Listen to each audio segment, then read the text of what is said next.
Bonjour à tous et bienvenue dans ce nouveau numéro de Face Sagesse. Aujourd'hui, nous recevons un invité exceptionnel. L'homme est en train d'écrire l'une des plus belles histoires du handball congolais. Il s'agit de Younes Tatbi. Aujourd'hui, nous allons aller à la rencontre de l'homme, discuter avec lui sur sa carrière, sa vie, son parcours en tant que pratiquant, mais aussi entraîneur. Oui, c'est à toi. Bonjour Younes. Bonjour. Alors comment vas-tu? Ça va et toi? Ça va très bien. Ravi de t'avoir aujourd'hui. Merci aussi d'avoir accepté notre invitation. Avec toi aujourd'hui, on va parler de ta carrière, de ton parcours en tant que d'abord joueur et aujourd'hui entraîneur. Et comme nous sommes à Brazzaville, en plein centre-ville de Brazzaville, ça fait 4 ans que tu vis à Brazzaville. Alors, d'entrée de jeu, comment est-ce que tu vis la vie à Brazzaville? Brazzaville, c'est une de mes meilleures villes que j'adore. Et tous mes proches, ils savent ça. Le Congo, c'est un cher pays, c'est mon deuxième pays. Mais comme je dis toujours à mes proches, dès que je suis à Maya Maya, je me sens vraiment à l'aise. Ça fait plaisir d'être avec vous et j'espère que ça va passer bien pour tous les supporters à se rapprocher de la ville d'Yunès plus que d'un coach. Alors Younes, tu dis que tu te mets à l'aise à Brazzaville. On va aussi se mettre à l'aise, on va s'asseoir, discuter, parler donc de ton parcours, ta carrière, en tant que joueur, comme on l'a dit, en tant que sélectionneur de l'équipe nationale. Bien sûr, ce plaisir est pour moi. Merci. Alors Younes, c'est vrai que moi je te connais, mais certains qui nous suivent ne te connaissent pas. Alors s'il t'était demandé de dire qui est Younes, qu'est-ce que tu réponds? Younes, j'aime pas dire franco-marocain, c'est un Africain né dans une famille anglistique. Pour l'instant, je suis père de famille de 3 filles, deux jumelles, Nour et Lina, et Sophia, qui vivent à Nantes, qui attendent leur papa qu'il rentre avec impatience suite aux échéances de la Coupe d'Afrique des Nations la dernière. Ah oui, déjà nous sommes à l'orée des fêtes de fin d'année. Je suppose que les filles, elles attendent leur papa qui va rentrer pour fêter avec elles. Exactement, exactement. Surtout, ça fait longtemps qu'ils attendent, là, ça fait un mois, presque 7 jours qu'on est en train de faire ça. Et maintenant, je crois que je vais rentrer pour voir la famille et se poser un petit peu.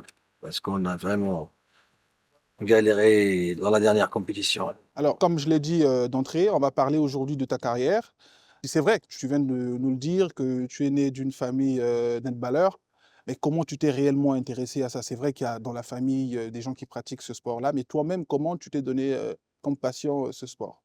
Je jouais bien du football quand Ah, j'étais jeune, mhm. oui, mais la famille handball, on part, on se déplace avec l'équipe, on revient, on regarde les matchs de l'équipe nationale, ça veut dire c'était vraiment impliqué dans la famille. Et quand j'ai commencé à jouer du handball, tout le monde disait que ce serait un bon joueur de handball, ce qu'il disait. Et après, le handball, il est resté dans le sang. Et la preuve, c'est que quand j'avais 9 ans ou bien 10 ans, je pleurais pour que mon père ramène des cassettes vidéo. J'appelais ça les barjots de 1992, je me souviens très bien. C'était les JO qui étaient à Barcelone. Ils avaient une belle équipe française, alors je voulais regarder ça en vidéo. Même mes amis qui ont joué avec moi et tout, ils se souviennent de ça. J'avais le handball dans le sang. C'est pour ça que je voulais tout faire pour être un bon joueur et pourquoi pas un entraîneur. Vu que je faisais l'analyse vidéo avant. Avant même que l'analyse vidéo ne commence, en C'est fait. Oui. exactement. Je regardais le match et je répétais les actions. Mhm. Pourquoi celui-là il a fait ça, celui-là il a fait ça. Quand j'avais que 10 ans. Ça veut dire qu'à 10 ans, tu avais déjà l'instinct d'un entraîneur. Exactement. Et la preuve, j'ai arrêté ma carrière trop tôt Mhm. et je suis passé à la performance directement. J'étais le plus jeune entraîneur qui a gagné une coupe et championnat avec une équipe marocaine. Que Dieu aille son âme, j'avais un joueur qui s'appelle Dombon Kousson, un Congolais, avec un Tati Costodis, un des meilleurs joueurs qui sont passés au Congo. Alors j'ai entraîné des joueurs qui ont joué avec moi. Et quand j'étais double champion, j'ai intégré l'équipe nationale en tant qu'adjoint. On a fait le championnat du monde 2020 en Égypte. Et c'est là qu'ils m'ont contacté, la fédération congolaise, pour ce challenge. Alors, c'est vrai que tu nous as parlé un peu de ta carrière de manière sommaire, mais on va avoir quelques précisions. Donc, en tant que pratiquant de handball, dans quel club tu as évolué? J'ai évolué à notre club, le club de l'Arabita. C'est un des meilleurs clubs qu'il y a au Maroc.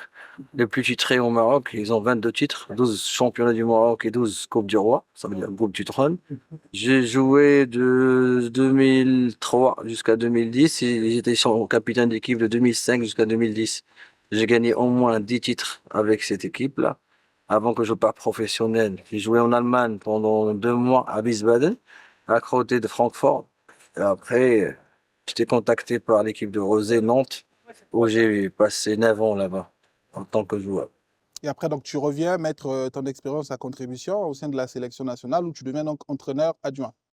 Exactement, après que j'ai passé 9 ans, j'ai commencé les formations de haut niveau d'entraîneur en France.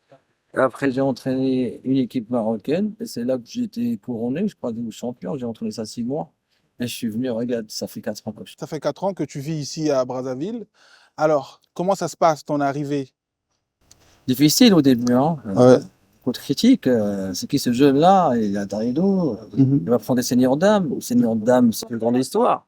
C'est des champions d'Afrique dans les années 80. Oui, c'est vrai, ça fait 18 ans, bien 17 ans qu'ils ne se sont pas qualifiés. Et ils faisaient que jouer. Après, quand je suis venu, c'était les 3 mois avec mon staff. On a pris des décisions courageuses. On a changé l'équipe à 70%. On a enlevé beaucoup d'anciennes, ce qui n'a pas plu à beaucoup de monde. Voilà, ils nous critiquaient même aux entraînements. Hein. Ah ouais. Ils venaient aux entraînements. Moi, je suis encore jeune. Ils croyaient que je suis, soi-disant, un Français né en France. Mais ils savent pas Tu que connais pas la réalité. je suis à Casablanca et les Congolais, c'est mes frères. Ouais. Alors, j'étais resté sur ma position jusqu'à la fin. Et j'ai dit, c'est moi qui assume. Et si je passe pas en Coupe du Monde, c'est moi qui va partir.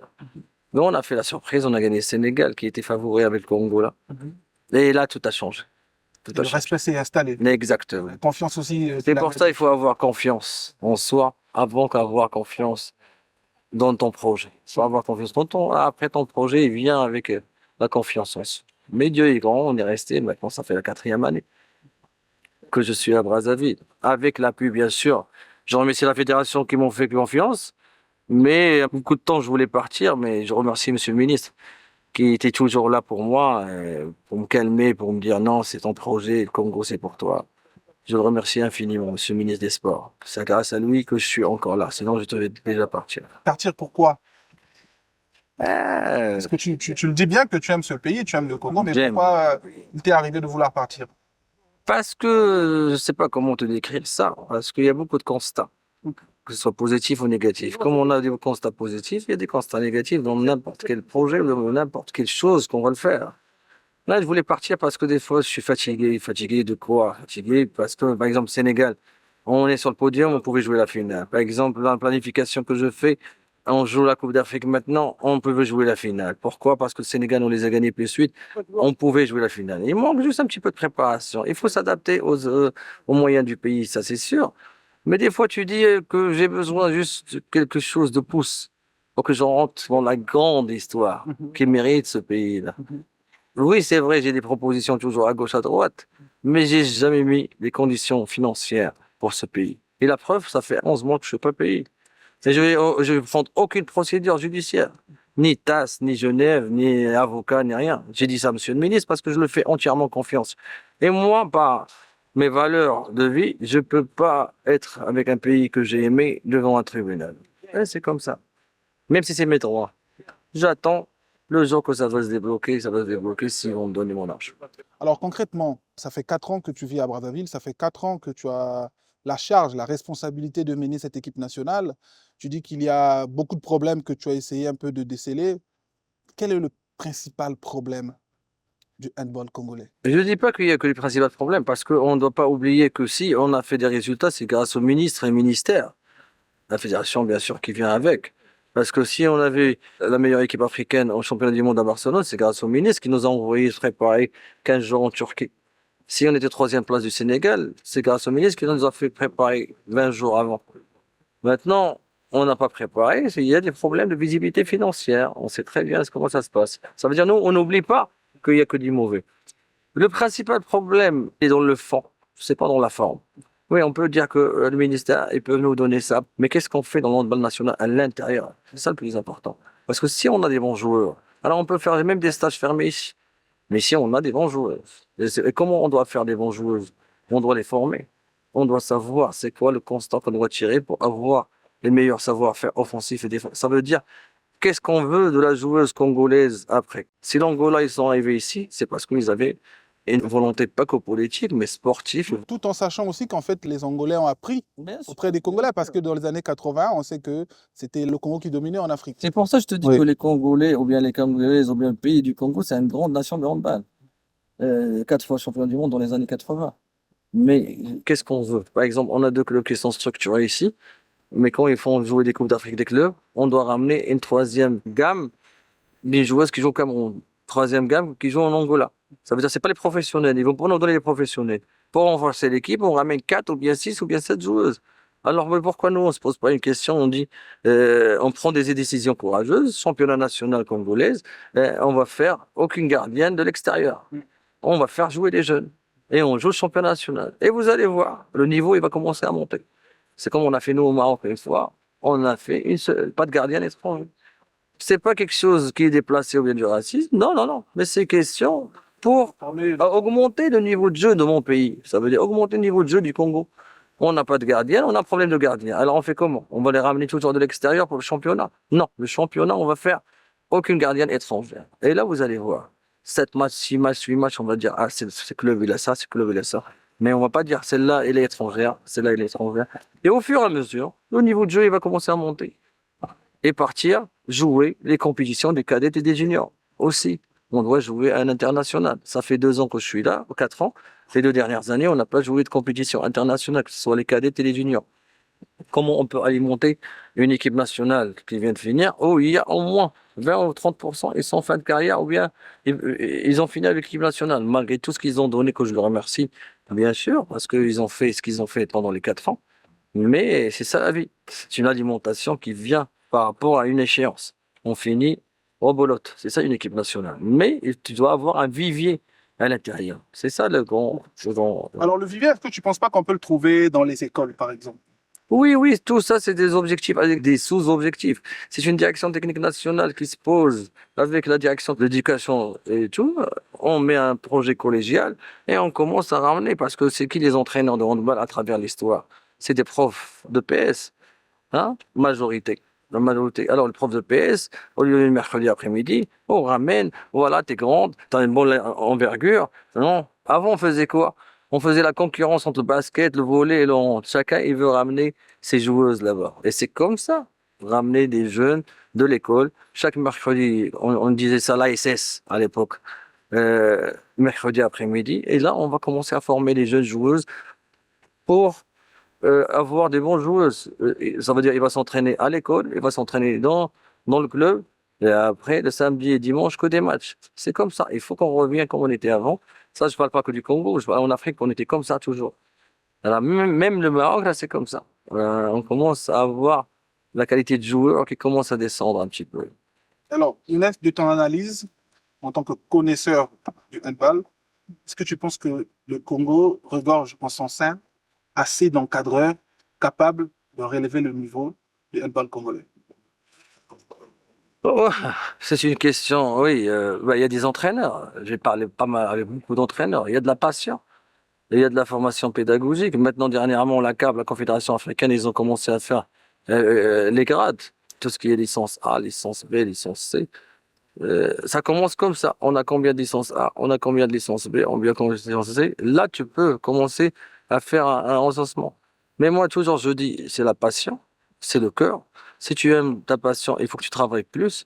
Ça veut dire ce que tu vas faire dans ton club, tu peux le faire dans ta classe d'abord, si tu es un prof, pour ramener les meilleurs, ou pour ramener la majorité.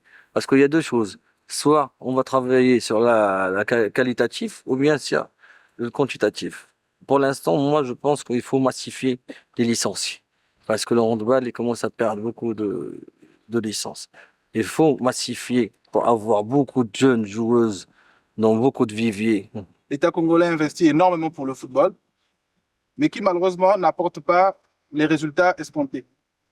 Est-ce que tu ne penses pas qu'on devrait avoir un regard un peu plus fort sur le handball congolais? Moi, je suis d'accord. Le football, il reste le sport majeur de tous les pays. Mais nous aussi, ça nous fait mal. C'est pas que maintenant, hein. Même quand je jouais du handball au Maroc. Par exemple, moi, quand je pars avec mon équipe nationale et je pars au championnat du monde 2 fois, ou bien 3 fois, ou bien 4 fois, et je suis parmi les meilleures équipes nationales, mon hymne national est en train de se chanter. Et je vois l'équipe de football, ils sont même pas qualifiés à la CAN. Et Qu'est-ce que ça te fait? Ah oui, ah oui. Et je suis même pas bien préparé. Là, je te parle de mon pays. Mais la même chose ici, hein. Je le cache pas. Avec tout ce qu'on a fait pendant 4 ans, des fois, les joueuses, ils viennent me parler. Mais coach, Coupe du Monde, tout, on n'est pas les meilleurs 30. Et surtout quand on entend cet oubliant, tout ce qui nous divise, ça touche, quoi, ça touche. Mais on dit, mais on veut rien, nous. On veut juste un accompagnement à 40%, même, on peut dire 30%. Et on fera l'affaire. Tu comprends ce que je veux dire? Oui, je comprends. Mais ça, c'est une guerre que ça fait longtemps que c'est comme ça. C'est pas parce que juste le Congo vient de Maroc.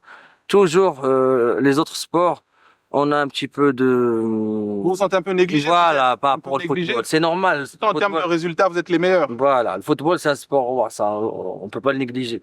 Mais quand le handball ou bien quand un sport répond présent, il faut l'accompagner et il faut donner plus que ce sport-là. Peut-être que c'est ce qu'ils ont fait les Angolais maintenant. Regarde, le handball On dame, fait du sport national. parce qu'ils ont compris que le handball dame, il va les ramener sur le summum. Alors, ça fait une dizaine d'années que l'Angola est carrément sur le trône. Est-ce que vous pensez que le Congo, en termes de capacité de joueurs, a le potentiel pour évincer l'Angola? Est-ce que vous pensez, c'est-à-dire que si on peut mettre assez de moyens, si les politiques peuvent dégager assez de moyens pour le handball, est-ce que vous pensez que c'est possible? Vous Sur, pouvez relever ce défi, vous, sur une durée. sur une durée. Sur une durée d'accompagnement. Parce que c'est un entraîneur qui vend des rêves, il va te dire, oui, si on prépare, si on va faire ça. On peut les gagner. Mais l'Angola, c'est un long terme qui travaille. Sur une durée, par exemple, un court terme, un projet à court terme, bien ficelé. Qu'est-ce qu'on fait ici? Qu'est-ce qu'on fait là-bas? Des stages permanents. Là, je peux vous assurer qu'on peut faire ça. Mais pour vous dire que maintenant, oui, donnez-nous les moyens, on va voyager ici 3 mois, 4 mois, on va les gagner. Alors, c'est quelqu'un qui vend des rêves, il n'est pas logique, il n'est pas scientifique dans son analyse handballistique. On peut le faire parce que le Congo est là. Il a la volonté, il a l'histoire. On a les infrastructures, on a des bonnes infrastructures. Ah, moi, quand je vois qu'Intélé, c'est un bijou. Je vois Nicolo, c'est un bijou. Et par rapport aux salles où on était là-bas dernièrement, on a joué à Kinshasa. Ça veut dire, non, on a les infrastructures, juste un petit peu d'entretien, un petit peu de volonté, un petit peu d'amour pour le pays. Et on peut faire plus que le supporter congolais imagine. Parce qu'on l'a fait déjà. Et ils nous critiquaient à l'avance, ils ne croyaient pas qu'on va le faire. Mais on l'a fait jusqu'à maintenant. Alors j'ai passé 3 CAN et 2 Coupes du Monde. Ça fait 4 ans. Pour cela, oui. Non, ça veut dire juste par la durée. Ça veut dire, là, je crois que Claude Leroy, qui est le plus ancien entraîneur, il n'est pas resté dans un pays 4. Moi, j'ai resté 4 ans au Congo, ça veut dire. Voilà, c'est pas facile, mais à part faire de bonnes choses. Parce que c'est quoi, là, c'est qui l'a mis de l'entraîneur? Voilà, c'est les résultats. Voilà, c'est pas quelqu'un d'autre. C'est des joueurs qui se battent pour toi au terrain, c'est ta stratégie, mais c'est les résultats qui te laissent. Ouais, normalement, là, on pouvait partir en championnat du monde pour la 3e fois, hein. Si on gagnait le Tunisie. On a joué les quarts de finale. On a joué le dernier pôle, le Sénégal à 18h. À 11h, on a joué les quarts de finale. Mais Dieu, il sait ce qu'il fait. Dieu est grand. Il a voulu qu'on perde cette demi-finale. Pourquoi? Parce que si on avait gagné, on va sortir de la logique du sport. Les gens, ils vont dire quoi? Ah, sans préparation, ils sont en championnat du monde pour la 3e fois. Oui, je voulais jouer la finale, moi. Moi, c'était mon rêve. Avec un petit peu de préparation, on pouvait jouer la finale. Et la preuve, le Sénégal, quand on les a gagnés, +9 ou +8, là, ils ont joué la finale. Mais 6e place, tous les Congolais sont contents parce qu'on n'a pas baissé les bras. On a gagné beaucoup de matchs. Ils savent qu'on se bat dans le terrain. C'est ça le plus important. Alors, coach, à t'entendre parler, tu prends des vacances, tu vas rejoindre la famille pour passer les fêtes de fin d'année. Est-ce que c'est le départ de Younes Tatbi ou encore on espère avoir Younes Tatbi ici à Brazzaville? Oui, je crois que c'est Autrement dit, est-ce que Younes Tatbi reste sélectionneur? Parce que c'est la grande question. C'est la question que tout le monde se pose. Est-ce que Younes Tatbi reste sélectionneur des Diables Rouges ou à compter de demain, on peut considérer que Younes Tatbi est parti de la sélection? Moi, je respecte mon contrat. Mon contrat, il part jusqu'au 31 décembre. Ça veut dire, il reste combien? 10 jours? Mais je sais pas. Pour l'instant, monsieur le ministre, je le fais confiance. C'est pour ça que je vous ai dit, par rapport à mes arriérés, j'ai rien fait. Aucune procédure. Et je vais pas le faire. Parce que je le fais confiance. Il m'a donné sa parole. Mais, j'ai pas eu, de suite par rapport à l'évolution. Alors moi, je vais pas rester à attendre. Oui, mais j'aime ce pays. Je me sens à l'aise avec ce pays.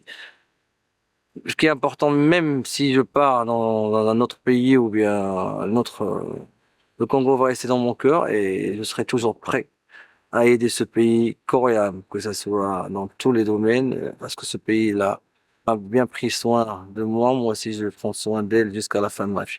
Merci Younes, en tout cas merci de nous avoir accordé de ton temps. Nous venons d'avoir le fin mot, ton avis sur la situation actuelle du handball congolais. Mais le souhait, c'est compter encore prochainement. Je considère que ce n'est pas une au revoir. On l'espère. Dieu qui décide. Dieu qui décide. Merci en tout cas d'avoir accepté Merci notre beaucoup. invitation. Merci, c'est gentil. Merci. Merci à vous. Merci. Non, c'est bien.